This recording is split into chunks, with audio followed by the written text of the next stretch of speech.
But for right now, we got to talk about J-Mo.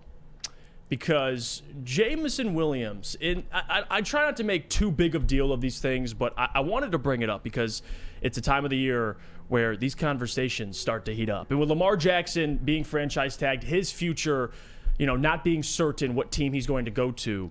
Alex, if you could you pull up the J-Mo liked tweet that is currently you have right now? Because I got to show the people. This is something I saw yesterday. I thought it was interesting. And if you go on Jameson's page, he actually doesn't like it anymore. He liked it yesterday. It was sent to me by one of the listeners of the show. If I'm not mistaken, I want to correctly give him credit on this. But I thought it was super interesting. Alex, do you have it? Yeah. Okay, so let's see this. So if you guys see this right here, Jameson Williams on his liked. He liked a post, interesting post, that says the Lions would be giving up 18 and a late first-round pick the next year to acquire Lamar Jackson. They have the cap flexibility to give him a 5 for $250, mostly guaranteed contract with a high year one cap hit, so the Ravens can match. Go make the Lamar the best quarterback in the NFC. I thought this was interesting. Jameson Williams liked this tweet, Sam.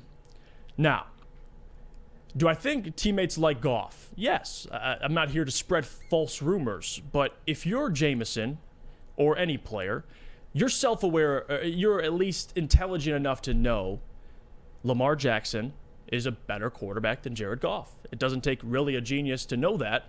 But what are your thoughts on this situation? Should you overreact, or is it not a big deal at all? So Jameson Williams is an interesting one because many things can be true. I think that Jameson Williams is going to be a great wide receiver in Detroit. I think his ceiling is something similar to a Tyreek Hill, but maybe even more of a polished route runner earlier.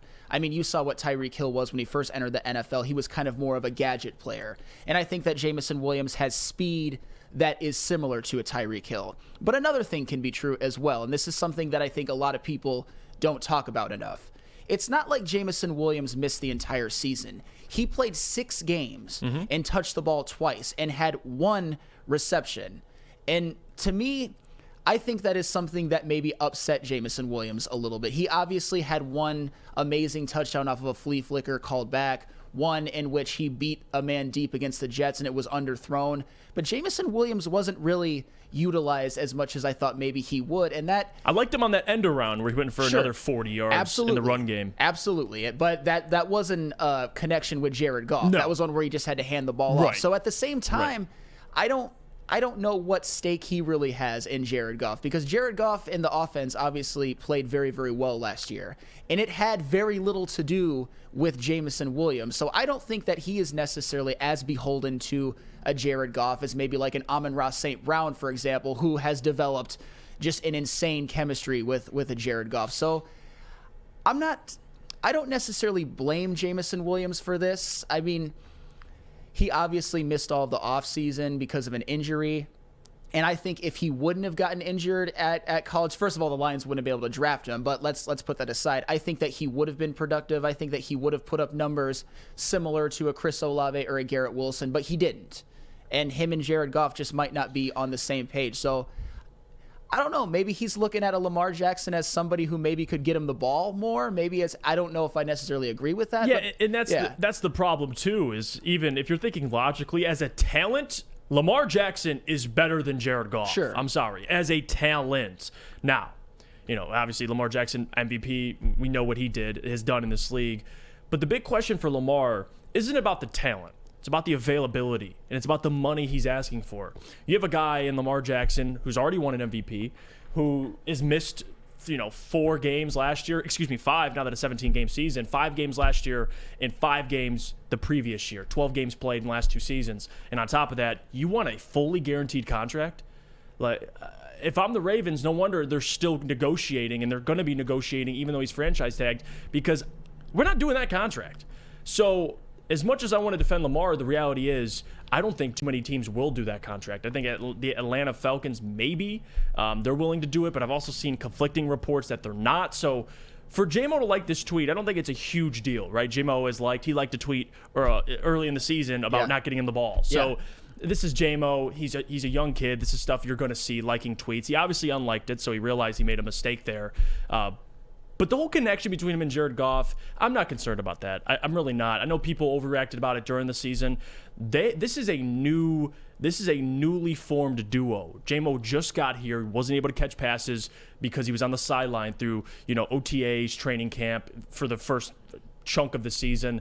So when he finally started getting work, Jared Goff, Khalif Raymond, all these guys, Josh Reynolds, G.J. Chark, and obviously Amon-Ra St. Brown, they've already built chemistry for months. And people just expect Ben to throw J-Mo out there and say, all right, let's go. When you're on an 8-2 run, it just doesn't happen like that. So I'm excited for J-Mo next year. I think he's going to break out and define breakout however you want, whether you think he's going to get 1,500 yards or just past 1,000. Regardless, I think he'll play well, whether it's Jared or somebody else, because J-Mo, it's not just about getting the ball to him deep. You can get the ball to him in many different ways. Look at Tyreek Hill in Miami with Tua and what they're doing. It's not all about the deep ball. You can get him the ball in space and let J-Mo do his thing. So, listen, I'm not going to overreact to it. I think most people would agree with J-Mo. If you're talking about Lamar Jackson becoming a Lion, the talent versus Jared, he's better.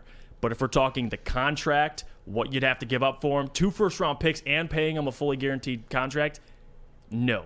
I am okay, and I will pass on that politely. And the thing about Lamar Jackson, too, and I think this is another thing that I don't think is talked about enough. Lamar Jackson is obviously an MVP in 2019, and he had a phenomenal season. But, and this almost sounds made up, he's only thrown for over 3,000 yards in a season one time in his career, and that was in his MVP season. And I obviously know that comes along with him being already the best running quarterback I've ever seen. He's had 2,000-yard rushing seasons as a quarterback, he's the only person in NFL history to do that. Unreal. But he's not the MVP quarterback right now. His stock is not as high as it was back then, because in 2020 he had another great year where he had 26 touchdowns, 9 picks, didn't have 3,000 yards, but he had 1,000 rushing yards. But the last 2 seasons, and this is a concern for Lamar Jackson because he runs so much, and he's got, I wouldn't say a slight build, but he's not like a thick specimen like a Josh Allen or a Cam Newton. He's had some injury problems. And you know what's messed up, too, about that is the injuries. You'd assume that Lamar's gotten injured running or scrambling. He actually got injured in the pocket. Yeah. So it's the most mind-blowing thing is even quarterbacks, and I agree with you too, like Justin Fields, for example. Jalen Hurts has gotten better at this, kind of peeling back those runs, right? You've seen the development in Jalen Hurts as a passer. That's something Lamar, as he gets older in his career, I mean, you talk about running backs and how long they last in this league. If you're a quarterback who runs, you're tacking on a lot of miles, a lot of unnecessary hits, and even Josh Allen to a certain extent, you can't be the sole reason for what you're doing in the run game. Lamar's got to figure that out, especially if you get guaranteed money. Teams are going to want him running 15 times a game, 16 times a game. Absolutely, and it's not, I don't like this whole idea that, Lamar won an MVP in 2019, he has to get 5 years, $250 million, all guaranteed. No, not exactly, because his last 2 seasons, like I said, he's missed 10 games in the last 2 seasons. That's a lot. And in 2021, his touchdown to interception ratio was 16-13. Not great, and that kind of goes with my point of him, I think, still being a average at best thrower of the football. And if you're talking about Jameson Williams, I'd be worried about getting targets and receptions downfield with Lamar Jackson as my quarterback as well. And also Lamar Jackson has been objectively a bad quarterback in the playoffs. 3 touchdowns, 5 interceptions with a 56% completion percentage in 4 games, has only won one of those Anthony games. Richardson numbers. Those are, I mean, they're worse than Anthony Richardson numbers. And that's the thing.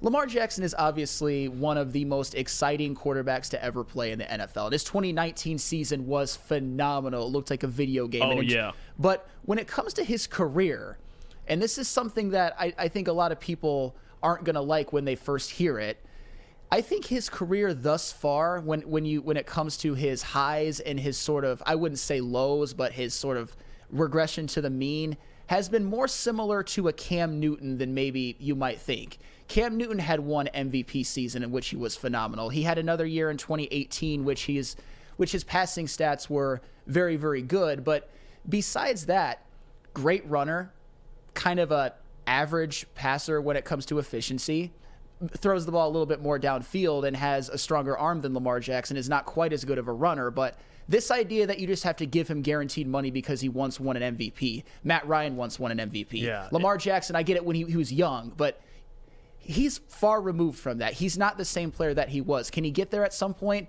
You'd think he'd be entering his prime right about now. But the last 2 years have been injury prone and kind of mediocre as a passer. So I wouldn't do that type of deal, especially if I'm the Lions. Yeah, no, I 100% agree with you. JB, you saw the J-Mo, the pitcher, him liking Lamar's tweets. Is it concerning, or is it just, hey, J-Mo's just being realistic, and Lamar is a better talent than Jared Goff? How much are you looking into that?